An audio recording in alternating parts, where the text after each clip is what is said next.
안녕하세요. 뜨는 아침 묵상 이성원 목사입니다. 아침 잘 맞이하셨는지요? 이 하루도 여러분들의 삶이 하나님 안에서 괜찮으시기를 주님의 이름으로 축복합니다. 요즘 정말 불경기예요. 저희도 카페가 교회잖아요. 이 불경기를 완전히 온몸으로 체감합니다. 이렇게 발길이 끊길 수가 있나 당황스럽고요. 그런데 저희만 그러면 이 굉장히 고립감에 힘들 것 같은데 옆에 가게가요. 꽤 오랫동안 또 이렇게 격식 있게 운영되는 그런 식당이거든요. 32년 동안 이런 경우 처음 본다고 할 정도로 거기도 발길이 툭 끊겨요. 어제 인제 식사할 기회가 생겨서 8시 한 20분, 30분쯤 식당을 찾았어요. 샤브샤브 가게인데 여러분 그 느낌 있죠? 뭔가 이렇게 싸늘하고 썰렁한 그 느낌. 이런 가게가 아니었는데 항상 이 시간에 와도 사람들이 여러 테이블 식사하고 있었는데 딱 들어갔는데 딱 한 테이블. 인제 이게 야채통이 여러 개 있잖아요. 근데 야채통에 야채가 그득그득 담겨 있는 거예요. 마치 금방 리필해 놓은 것처럼. 이상하다. 분명히 8시 반인데 이 시간 되면은 거의 뭐 마감이 다가오니까 다 소진되고 조금씩 남았을 텐데 어떻게 이렇게 그득그득 다 담겨 있지? 좀 놀랐어요. 거기 인제 오래된 직원분이 계셔서 안면이 있으니까 제가 여쭤봤죠. 요즘 경기가 어떠신가요?" 그랬더니요. 오늘은 손님이 거의 없었다는 거예요. 그러니까 그 야채통의 야채가 아침부터 세팅된 야채가 손님이 없으셔서 그득그득 그대로 담겨 있다는 거죠. 마감 시간 다가오는데. 참 어려운 시절입니다. 그런데 그 어려운 시절에 우리가 낙심하고 절망하고 저도 사실은 마음 되게 힘들었거든요. 그런데 그런 마음 가지고 있어 봐야 사실은 좋은 공기를 이렇게 뿜어낼 수가 없잖아요. 그러면 또 더 안 되죠. 오는 사람들도 더 이렇게 마음이 불편하죠. 그런 때일수록 '하나님 책임져 주신다.'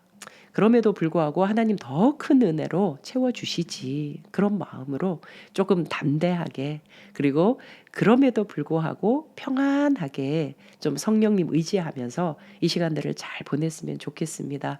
여러분 삶에 어떤 문제이든 하나님께서 때를 따라 돕는 은혜 주신다. 믿으시고 힘있게 오늘 하루도 살아가셨으면 좋겠습니다. 오늘 함께 나눌 말씀은 열왕기하 25장 6절에서 7절입니다. 그들이 왕을 사로잡아 그를 리블라에 있는 바벨론 왕에게로 끌고 가매 그들이 그를 신문하니라. 그들이 시드기야의 아들들을 그의 눈앞에서 죽이고 시드기야의 두 눈을 빼고 노사슬로 그를 결박하여 바벨론으로 끌고 갔더라. 아멘. 유다의 마지막 왕 시드기야입니다. 우리가 어제 여호야김이죠. 여호야김 왕을 함께 묵상했잖아요. 여호야김 왕 다음으로 여호야긴 왕이 즉위합니다. 이 여호야긴 왕의 숙부 삼촌이죠. 삼촌이 누구냐면 바로 이 시드기야입니다.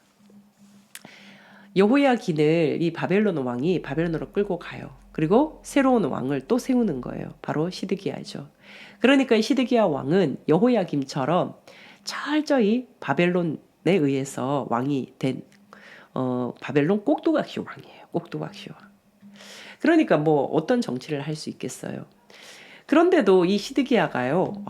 대범하게 이 바벨론을 정면으로 도전하면서 배신을 해버려요. 바벨론이 가만히 있지를 않죠. 이 시드기야를 끝까지 추격해서 갑니다. 사실은 이 바벨론이 예루살렘을 포위해요. 19개월 동안 1년 넘게 그죠? 포위해버립니다. 성 안에 기근이 생기면서 결국은 난리 아니겠습니까? 19개월 동안 포위당했으니까요. 기근으로 난리가 난 성 안이 결국은 성벽을 뚫고 나오거든요. 이때 이 시드기야가 군사들과 함께 막 도망을 가요. 근데 바벨론이 군사를 데리고 추격하죠. 바벨론 군사들에 의해서 시드기야가 끌려옵니다.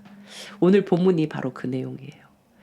그렇게 끌려온 시드기야 그 눈앞에서 목전에서 아들들이 다 죽습니다. 시드기야가 보는 눈앞에서 아들을 싹 다 죽여버려요. 그리고 시드기야의 두 눈을 뽑아버립니다. 여러분 잔인하죠. 비참한 최고를 맞이합니다. 시드기야가.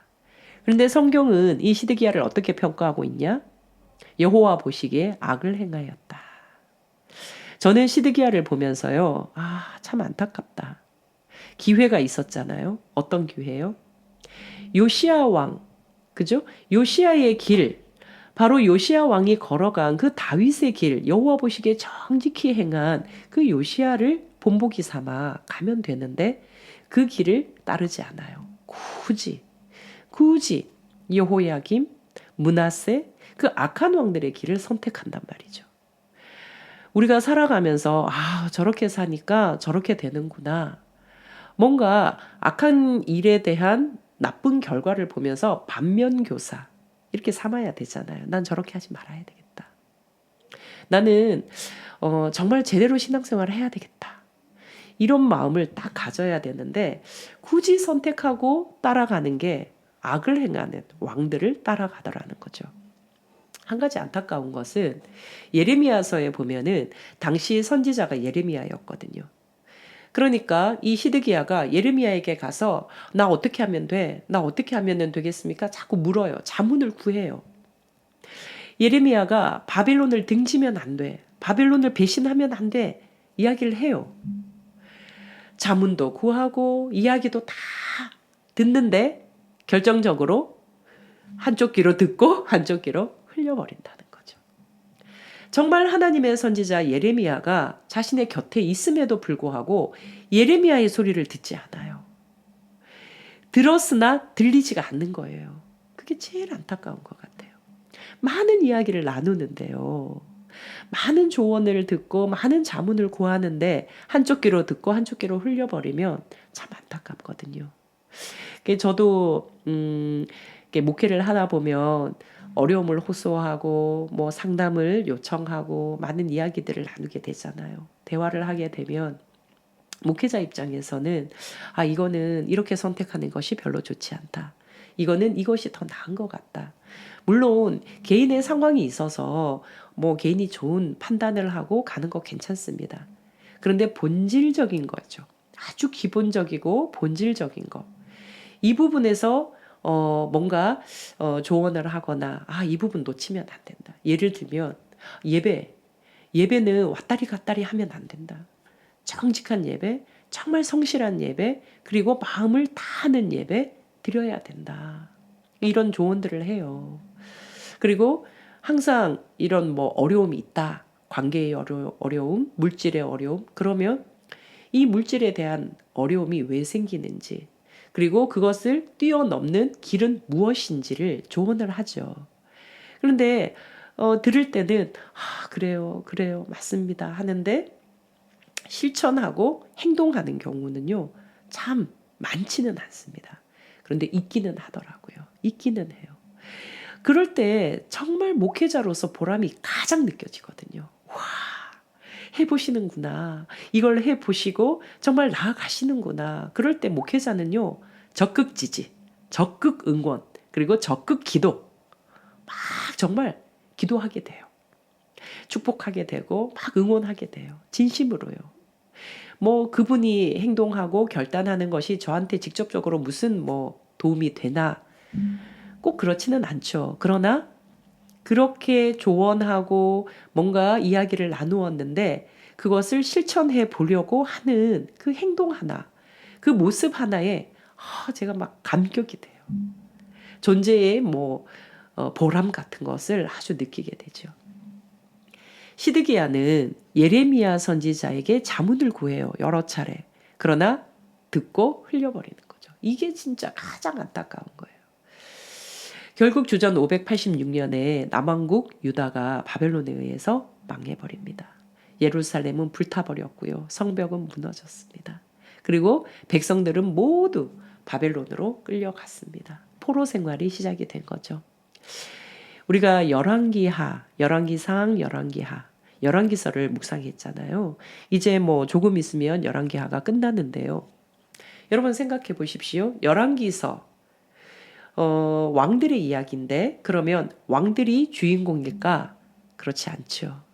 이 왕들을 세우신 하나님이 계신다는 거예요.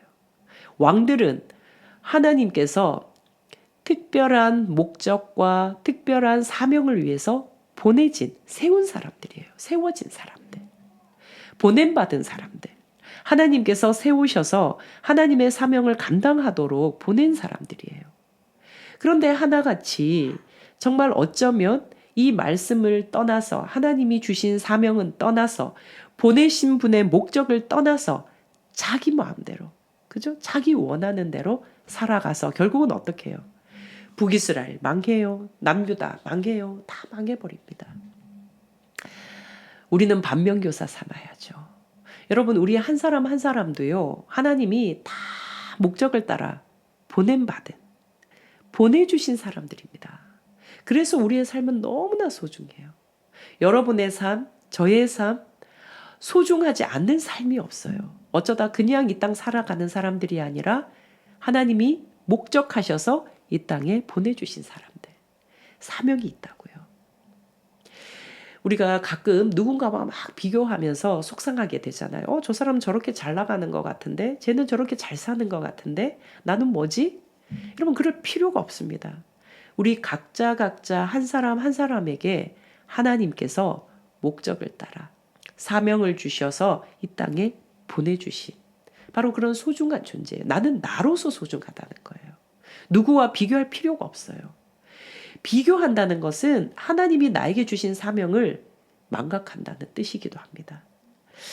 그러면 우리가 살아갈 때에 하나님이 나에게 어떤 목적을 따라서 보내셨을까? 그거 묵상하는 거예요. 하나님께서 분명히 하나님 원하시는 뜻을 이루기 위해서 나를 보내셨을 텐데, 나는 내 먹는 거, 내 사는 거, 내 욕망, 내 것을 위해서만 쫙 시간을 보내고 물질을 쓰고 힘을 쓰고 그렇게 살아간다면 똑같은 거예요.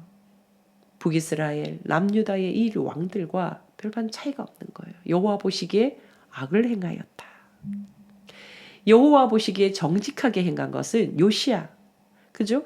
말씀을 따라 그 하나님의 말씀을 이루는 거예요. 그 삶이 아름다운 삶이죠. 사랑하는 따와 가족 여러분, 우리의 날이 사실은 그렇게 길지 않잖아요. 인생 살아가신 분들 다 하나같이 말씀하시는 것이 짧다. 돌아서니 금방이더라. 우리의 삶이 그렇게 길지 않은데 그 길지 않은 삶 속에 하나님이 나에게 어떤 목적을 따라 어떤 사명으로 이 땅에 보내셨을까? 나는 이 땅에서 하나님의 뜻을 어떻게 이루어갈까? 잘 생각하고 또 행동하면서 살아간다면 우리의 삶은 하나님 앞에 섰을 때 아름답다, 수고했다, 잘했다, 칭찬받으리라 생각합니다. 저와 여러분이 오늘 하루도 그런 삶으로 잘 채워내시기를 주님의 이름으로 축복합니다. 여러분 내일 또 뵙겠습니다. 샬롬.